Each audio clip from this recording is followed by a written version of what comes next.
Dear reader, I'm Tony and this is Book Text. And I'm bringing to you today a panicked library haul. But first, our word of the day, it is crepuscular. Crepuscular. It's an adjective and it refers to things related to twilight. So my cat is neither nocturnal nor diurnal. He is crepuscular, which is to say that he is not active during the night or during the day, but at twilight. So use that word this week. So I have a bit of a story.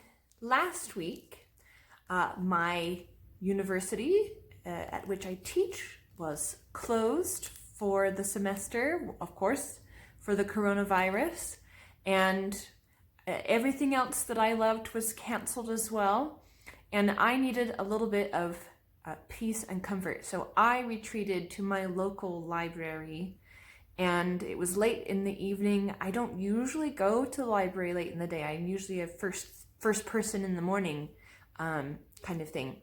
And I just was there. I thought I would check a few things out while school was closed and we were transitioning to online classes. And while I was checking my books out, the librarian mentioned that they just announced they would be closed until April. And of course, I realize now that was a conservative estimate of how long they'd be closed. But I thought, oh, well, I'm turning around and going to get as many things as I can. That's a long time to be closed, and I needed library things for comfort. So I kind of just knocked a bunch of books off shelves, carried more than I could carry back to the checkout desk. And I'm bringing to you the things that I checked out. This is my panicked library haul. So first, I found that they had the first 4 books. Ooh, sorry for the glare. I have just such good lighting. The first 4 books in the D.E. Stevenson Miss Bunkle books. And I have already read Miss Bunkle's book in the last few days and loved it, so I'm excited that I get to continue on. I wasn't sure when I checked them out, right? I wasn't sure if I would like all of them, or if I'd like even the first one, but I thought I have who knows how long till the library reopens.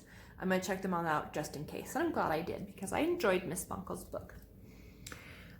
Similarly, I found Patricia Wentworth's Gray Mask. This is a Miss Silver mystery.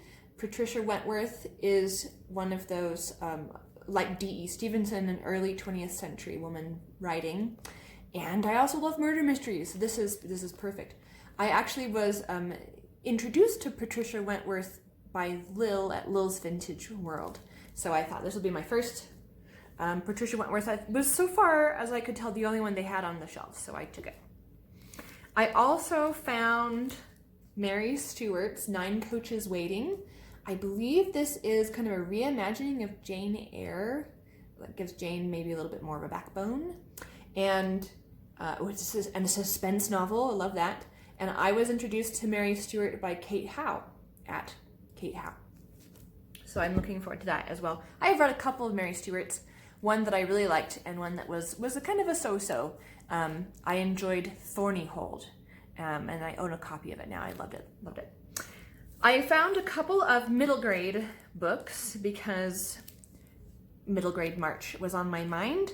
And I have actually started to read one of them. So this is On Snowdon Mountain by Jerry Watts. And it is set in World War II era in Baltimore, Virginia, kind of the East Coast South.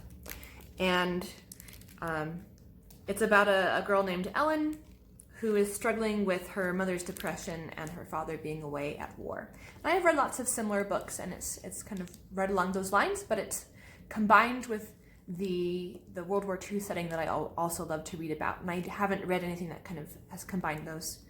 A girl trying to become an adult, taking care of her own mother, that kind of book, plus a World War II book. So it's very interesting.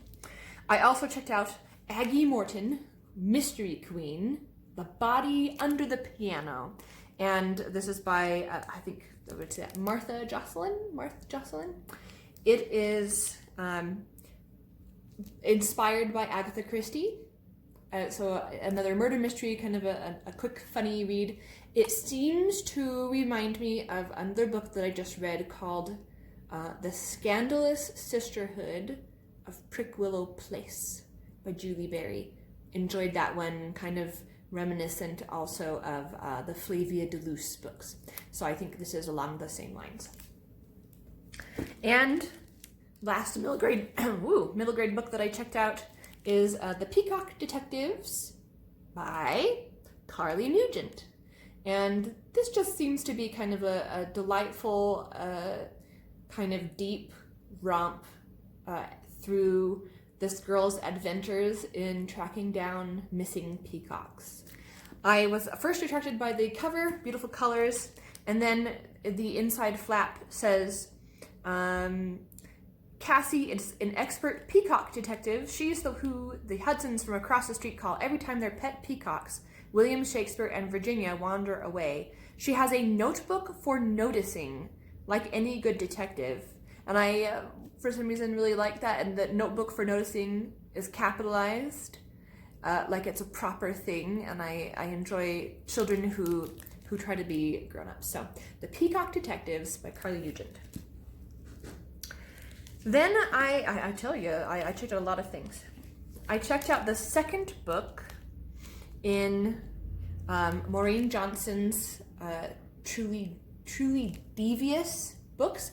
I listened to the first one on audiobook a few years ago and I liked it. And this is The Vanishing Stair. It's the sequel. I have not read it yet. I actually noticed that there was a third book at the library, and I decided not to check that one out because it just seemed, for some reason, I exhibited a little bit of restraint at that point, but I thought I would at least read the second book. I believe this is the second book. We'll go with that.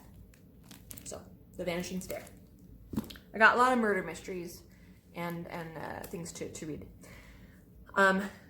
Last, when it comes to books, I checked out The Watchmaker of Filigree Street by Natasha Pulley and The Bedlam Stacks by Natasha Pulley. These I was intrigued by when Katie at Books and Things mentioned them in her videos, and I had no idea that my library had them, and I was just, again, running back and forth, panicking through the shelves, found them and thought this is the perfect time to see if they're for me. I think they're Victorian fantasy, and I do love my classics. I love Victorian literature. I'm preparing already for Victober, as I think some people are, and so I thought this is a good time to check those out, see if I like them.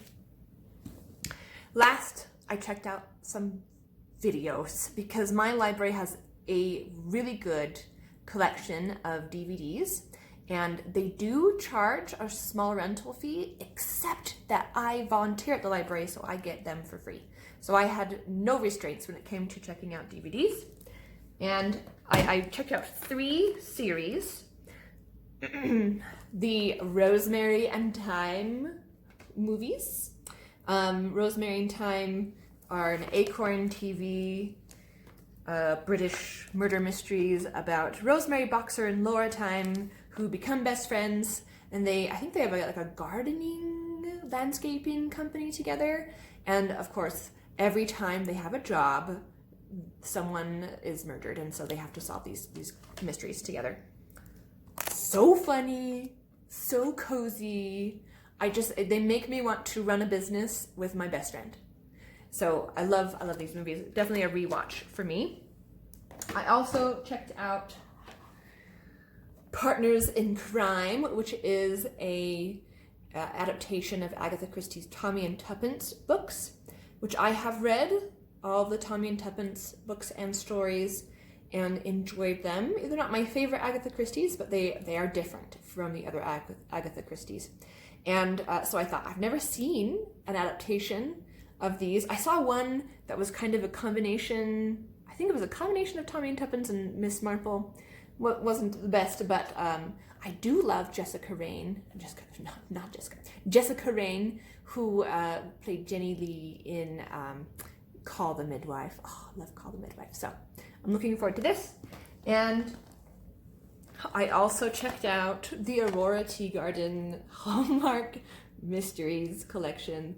This will be a rewatch for me, but I just need something that's happy-go-lucky, still a little bit of suspense, a little bit of mystery, but kind of a small town feel to it so that I feel like I'm not so isolated. And I also just love Candace Cameron Bure. So that was my panicked library haul.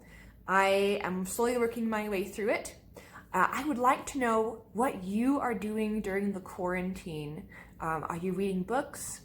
And is your local library closed as well? How do you feel about that? Tell me in the comments. And remember, there's always another book.